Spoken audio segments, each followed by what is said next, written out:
During the will reading, my parents beamed as the attorney presented Vanessa with a check worth $10 million. Then they looked at me and declared, "Go make your own fortune." I didn't weep. I didn't waver. I simply gazed at the gleaming table, acting as though my heartbeat wasn't pounding in my ears. Then something changed. An elderly gentleman in a charcoal suit rose. "There's another document," he announced, revealing a weathered envelope bearing my grandfather's script. My mother's grin disappeared. My father's hands fidgeted. Vanessa's gaze sharpened. That envelope transformed everything. It marked the start of a tempest that would rip through every meticulously crafted deception they'd created.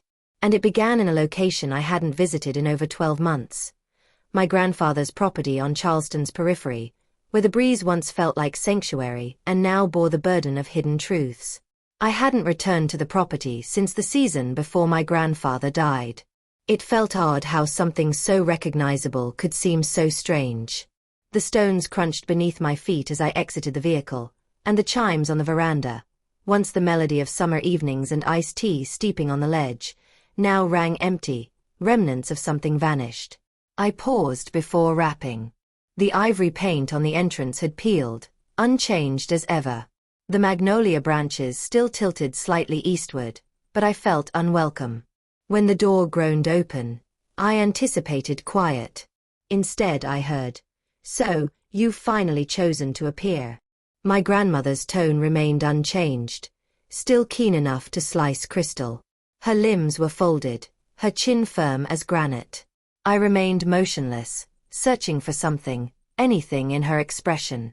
Compassion, comfort, bewilderment. But only coldness existed. "Grandma, what's happening?" I inquired, moving nearer. "They informed me you were too occupied, that you didn't wish to be disturbed, that you had a different existence." Her voice quivered, then strengthened once more. "Your grandfather requested you, Claire, daily during his final moments. He asked for you." I gulped. My throat suddenly parched. "That's not accurate."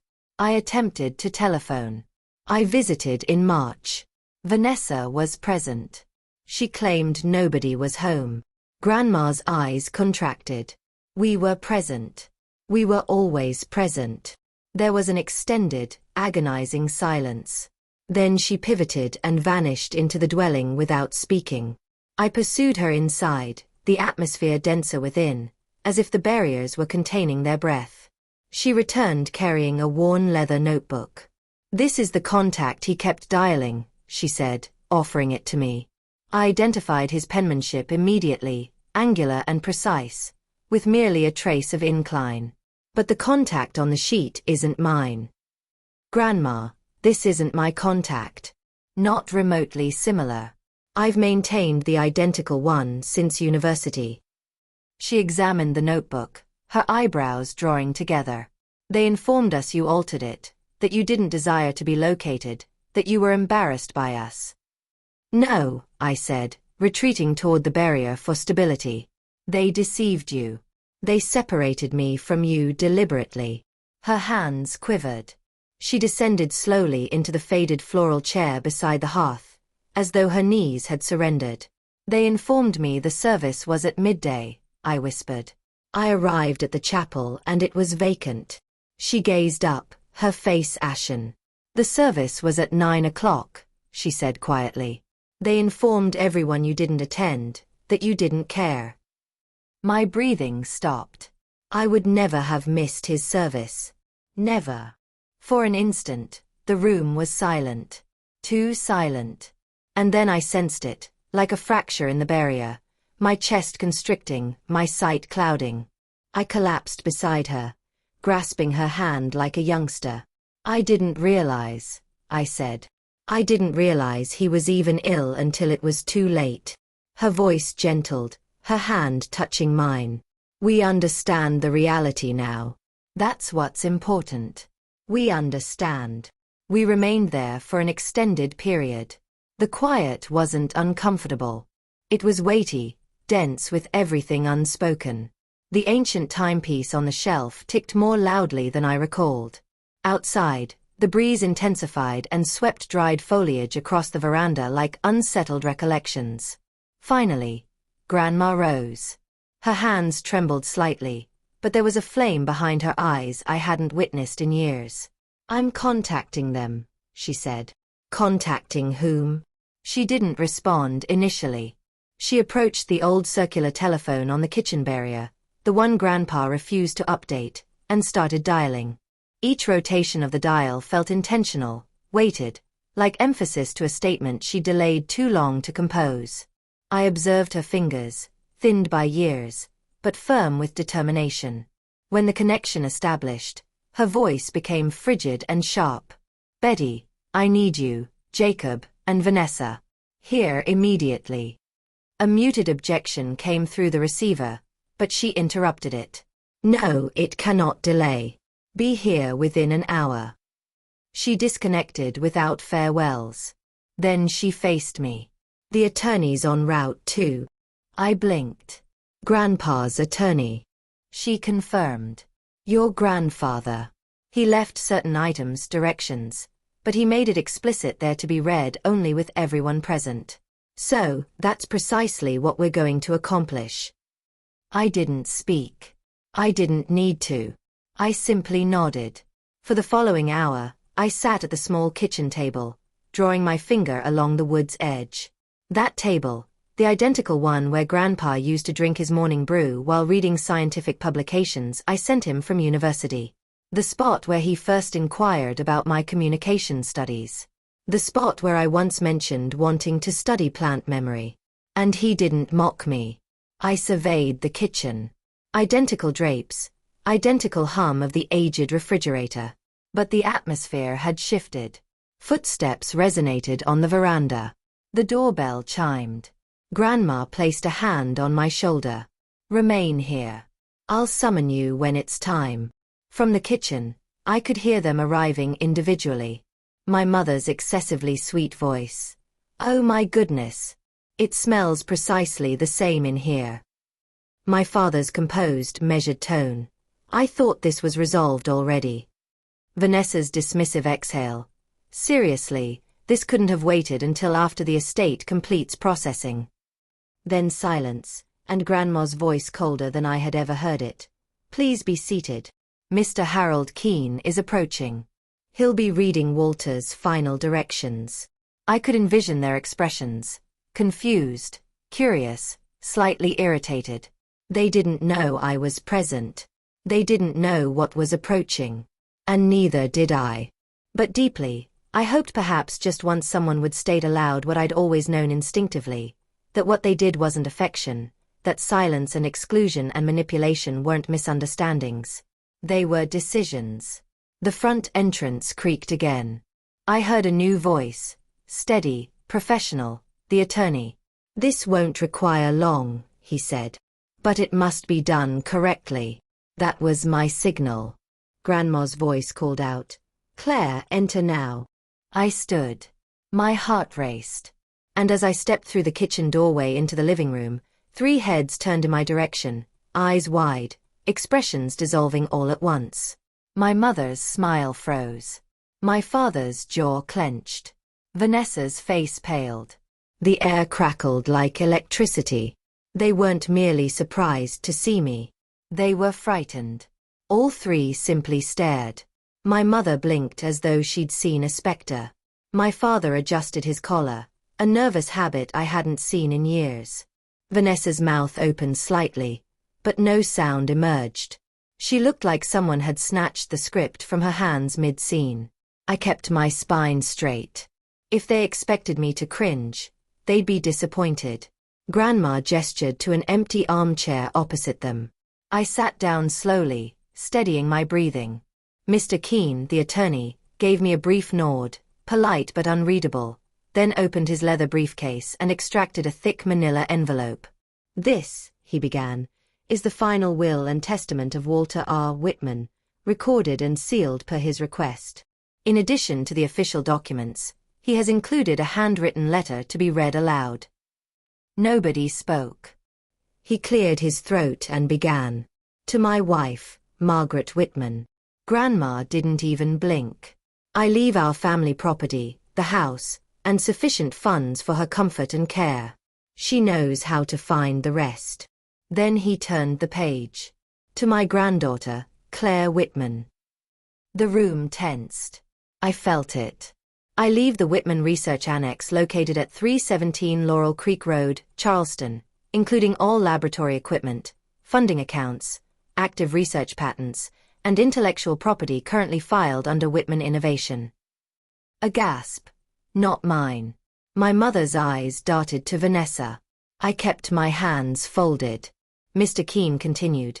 And finally, the remainder of my estate, financial holdings, stocks, and retirement funds shall be divided equally between my two granddaughters, Claire and Vanessa Whitman. There it was, a bomb, quiet and elegant. But the explosion came right after. Vanessa shot to her feet. Her chair scraped the floor with a shriek. What? She spat. He gave her the annex, the entire facility. Her voice cracked raw. That's insane. You, she pointed at our parents, trembling. You said it would all be mine. That if I just kept visiting him, if I smiled and played nice, that everything would come to me. My father's lips tightened, but he didn't respond. My mother stared at the floor as though it might open up and swallow her whole. I just sat there, still watching it all unravel. Mr. Keene raised one hand calmly. There is more. Mr. Whitman also wrote a personal letter to Claire, which he requested be read aloud in this room in front of the family. Vanessa let out a bitter laugh, but no one joined her. Grandma handed him a folded letter from the drawer next to her. He wrote this the week before he died, she said. He made me promise.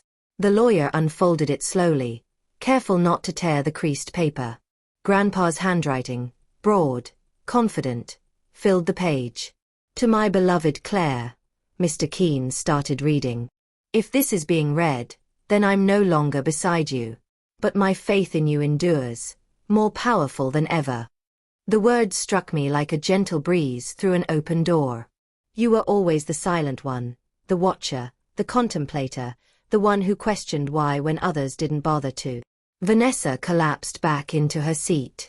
Mom's hands fidgeted in her lap. Dad gazed out the glass. You constructed your own reality in a family that never learned to respect yours. I felt something transform within me. Not fury, not vengeance, just acknowledgement. You were never an error. You were the heritage I was most proud of. Tears clouded my sight, but I didn't turn away. I wanted them all to hear every phrase. Every single phrase. Mr. Keene's voice stayed constant, even as the gravity of the words altered the atmosphere in the room. I witnessed how you gripped that small journal when you were 7, monitoring how long it took raindrops to fill a cup. I witnessed how your expression brightened when you found patterns, while everyone else only saw interruptions. My chest constricted. I recalled that journal. I still possessed it. He proceeded. I witnessed the way your happiness faded when your mother dismissed you. The way your father diverted the conversation every time you shared something you were pleased with. I heard my mother breathe in sharply. I didn't glance at her. Vanessa was simpler for them, the letter continued. She shined in all the ways they comprehended. But you, Claire, you radiated in ways they couldn't interpret. And instead of learning your dialect, they excluded you. Vanessa moved in her chair, arms crossed firmly. I don't fault her completely. She performed the role they gave her. But you created your own character, and that, my child, requires bravery. A tear dropped down my face. I didn't brush it away. I recall the day you won your first science competition and asked me to conceal the award. You said, maybe if I don't display it, they'll stop looking at me like I'm someone else's offspring. A quiet, painful breath escaped from somewhere across the room. Perhaps my father. You merited recognition, Claire. Not concealment. And while I cannot reverse the harm, I can provide you something that is completely yours. A space to create freely, without regret, without their influence. Mr. Keene paused, folding the letter slowly. The quiet that followed wasn't hollow. It was filled with remembrance, bitterness, and something fresh. Understanding. I cleared my throat. I recall that science competition, I said quietly, breaking the strain. Mom didn't attend. She was at Vanessa's performance rehearsal. Vanessa winced. I came home afterward holding that award like it was some kind of transgression. Dad finally spoke. Claire, this isn't the moment to revisit the past. No, I said, my voice becoming sharper. It's the only moment because all I ever received from either of you was, why can't you just be more like your sister? I turned to Vanessa. And from you. Every time I tried to be proud of something, you made it into a danger. She laughed mockingly. Oh, please. You always portrayed yourself as the victim. I labored for what I received. I acknowledged. You mean you visited Grandpa when it was suitable, smiled when you were instructed to, said the correct things because you thought it would benefit you. Vanessa's expression grew stern. And what? You think you're so innocent? You vanished for years. No, I replied sharply. I was isolated. You told Grandma I didn't want to see her. You gave Grandpa a false number and ensured I never received his communications. That's not separation.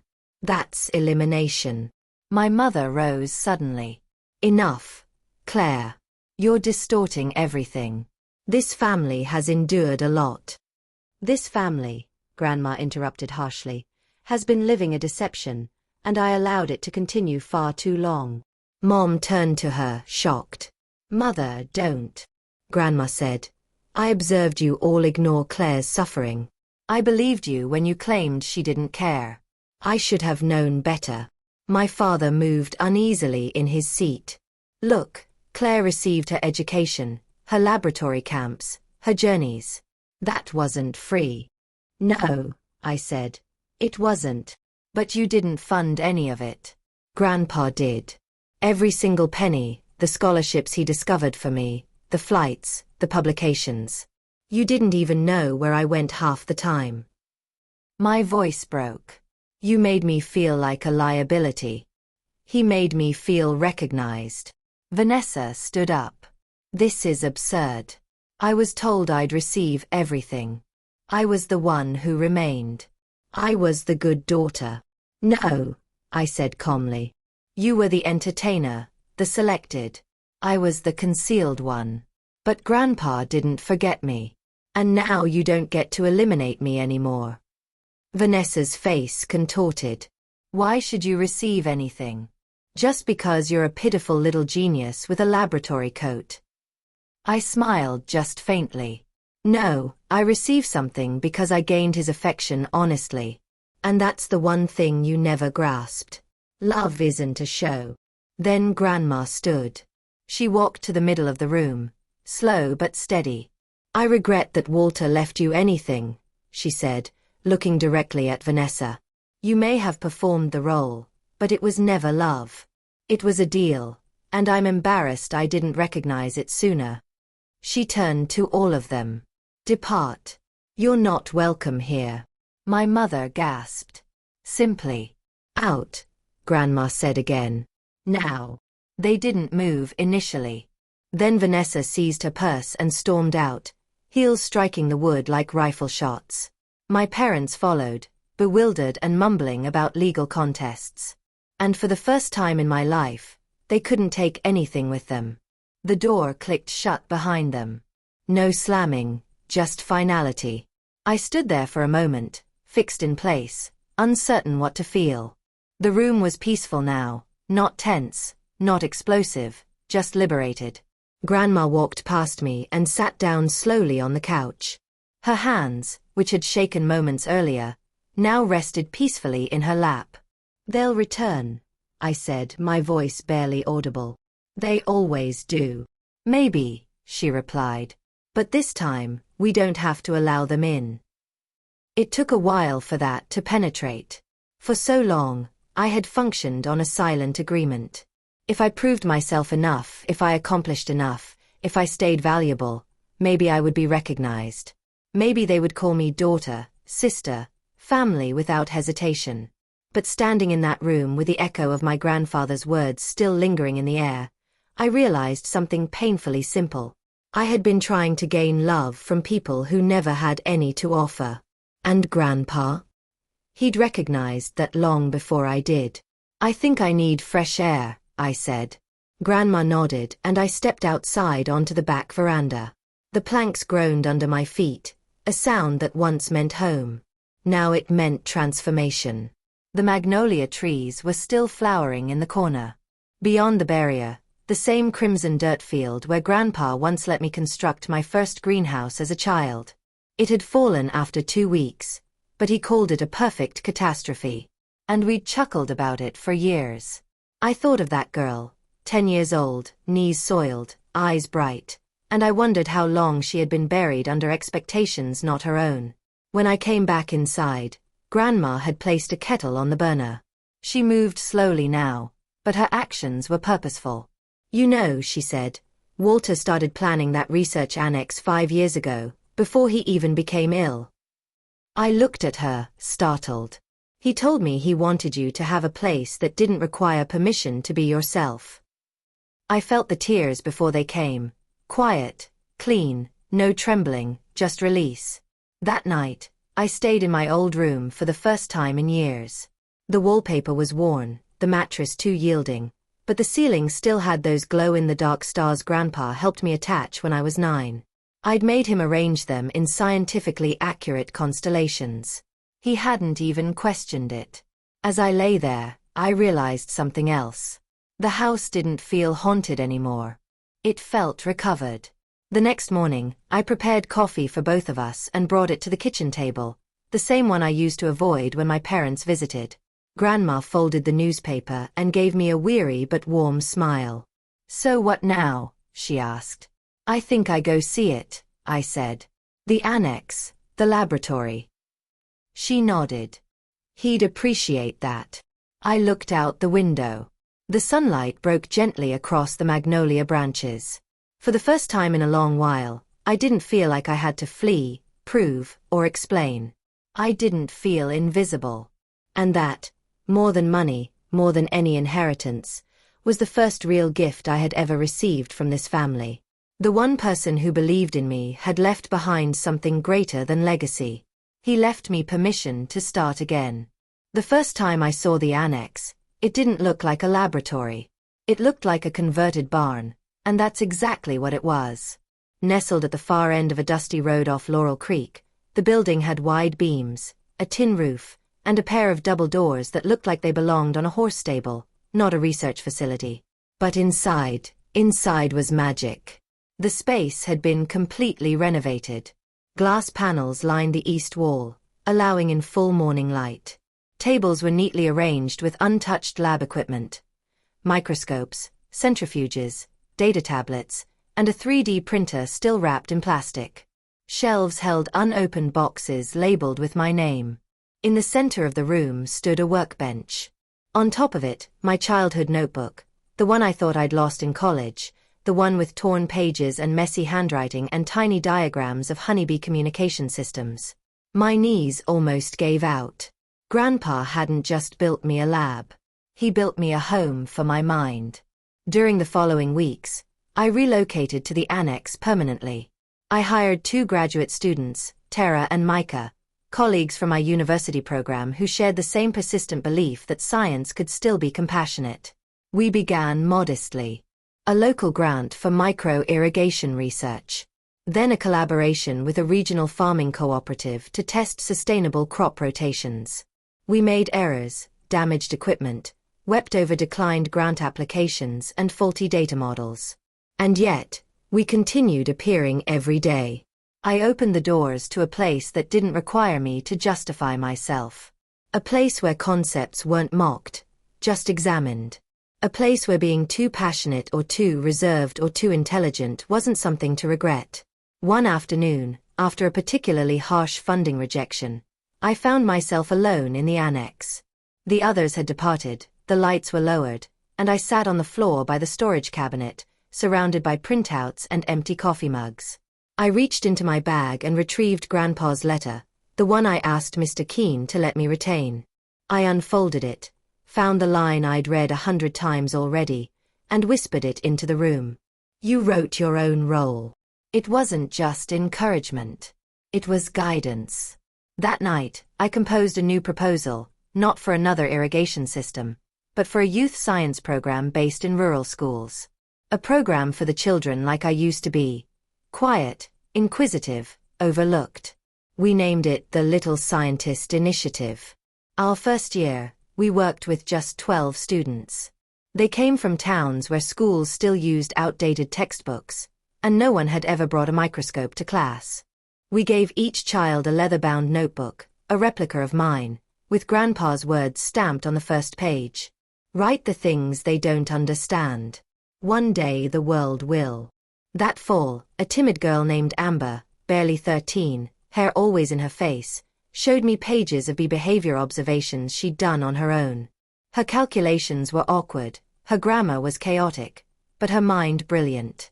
When I told her that, she stared at me like I'd handed her a planet. You actually read it, she whispered. I smiled. Of course I did. And in that moment I understood. This wasn't about replacing what I lost. It was about planting something new in better soil and letting it flourish without fear. The email came 3 years after the will reading. It was from a lawyer, not Mr. Keene, but someone representing Vanessa Whitman. The subject line was brief. Request for visit. Claire Whitman Innovation Annex. At first, I prepared for legal trouble. I assumed it was another attempt to challenge the will, reopen a clause, or stir up some version of the past we'd already buried. But when Vanessa arrived, I barely recognized her. Gone were the designer heels and perfectly styled hair. No makeup, a navy coat too large for her shoulders. She walked into the main lobby slowly, like she didn't want to occupy space. I stood beside Grandpa's portrait above the reception desk. She paused when she saw it. He always knew who you were, she said quietly. Even when I didn't, especially when I didn't. For a second, I didn't know how to respond. So I nodded. I'd like to see it, she said. The lab, the work, what you've done with it. I could have said no, but I didn't. I gave her the tour. She walked beside me through the greenhouse complexes, the crop development rooms, the student display wall with photos from our Little Scientist Initiative. She didn't talk much, just asked simple, honest questions. How do you fund all this? What's this device for? Do the kids get to publish their results? When we reached the community garden, a space where local families grow food using our methods, she stopped walking. There were children harvesting lettuce, a mother and son laughing near the compost bins, a father testing soil moisture with one of our field kits. Vanessa turned to me. Her voice broke. I don't expect you to forgive me. I stayed quiet. I just wanted to see what he built for you and what you built with it. She didn't cry, but her hands wouldn't stop moving, tugging her sleeves, tracing invisible circles on the railing. I let her stay as long as she wanted. No lectures, no retaliation, just truth. We don't talk often, but twice a year now, Vanessa volunteers for the youth science camp. She helps students with presentation skills, how to explain complicated data in plain English, how to stand with confidence. The kids love her. Some even call her Coach V. At the end of her first summer volunteering, she handed me a folder. I wrote a communication guide for the shy kids, she said, almost embarrassed. Thought it might help. I opened it later that night. It wasn't perfect, but it was thoughtful, gentle, real. And for the first time in my life, I saw a version of my sister that didn't frighten me. She never apologized with words, not directly, but she shows up. That's more than I ever expected. And maybe, just maybe, it's enough. We're not sisters the way other people mean it. But in this tiny corner of a world Grandpa dreamed up, we've stopped pretending. And somehow that's the beginning of something true. It's been 6 years since the will reading. 6 years since the front door slammed behind my parents and Vanessa, their footsteps echoing down the porch like the end of a performance no one applauded for. I haven't spoken to my parents since. Sometimes their names appear in emails I don't open, in charity press releases or financial articles from Florida where they retired early. I don't hate them, but I don't miss them either. What I do think about is the work. The annex has grown into something beyond my imagination. What started as one converted barn is now a full research campus. 4 labs, 3 greenhouses, and over 60 acres of trial fields. We've developed drought-resistant seed varieties that now feed thousands in parts of the South where traditional crops fail. We've partnered with universities from Kenya to Brazil to share findings in regenerative agriculture. And just last month, I stood on a stage in San Francisco accepting a national grant for climate innovation. The lights were bright, but I didn't flinch. I wore a navy blue suit and Grandpa's pocket watch tucked inside the breast pocket, the one Grandma gave me last year, with his initials barely faded. Inside the lid, a tiny photo of me at 10, standing proudly next to my honeybee communication display, grinning from ear to ear. He carried it with him every day, Grandma had said. Now it sits on my desk at the annex right where morning light hits it and casts small circles of brightness over my research notes. Some days I talk to him. Not with words, just in the quiet. When an experiment fails. When a kid from the program wins a scholarship. When I remember how close I came to believing I didn't matter. He never let me disappear. Not really. And now I understand why. Legacy isn't a monument. It's a map. One built from choices and kindness and tiny anchors left behind for someone to follow when the world tries to erase them. These days, Grandma lives in a small apartment connected to my house in town. She's slower now, more forgetful, but still sharper than anyone else I know when it counts. We drink coffee every morning in the sunroom. She tells me stories about Grandpa I've never heard. How he once planted a tree just to propose. How he believed soil could remember kindness. How he always knew I would come back. And maybe he was right. Maybe I had to leave to understand what coming back would mean. Some evenings I walk to the far end of the annex fields, past the solar irrigation test beds and the kids' garden plots to the old wooden bench Grandpa built by hand. From there, I can see the stars. Real ones, not the glow-in-the-dark kind I stuck on my bedroom ceiling. But they still make me think of that girl I once was. The one who kept asking why, even when no one cared to answer. The one who refused to be quiet. The one he believed in. And on nights like that, when the wind moves just right through the trees, I swear I can hear his voice in the leaves. Write the things they don't understand. One day the world will. And now finally it does.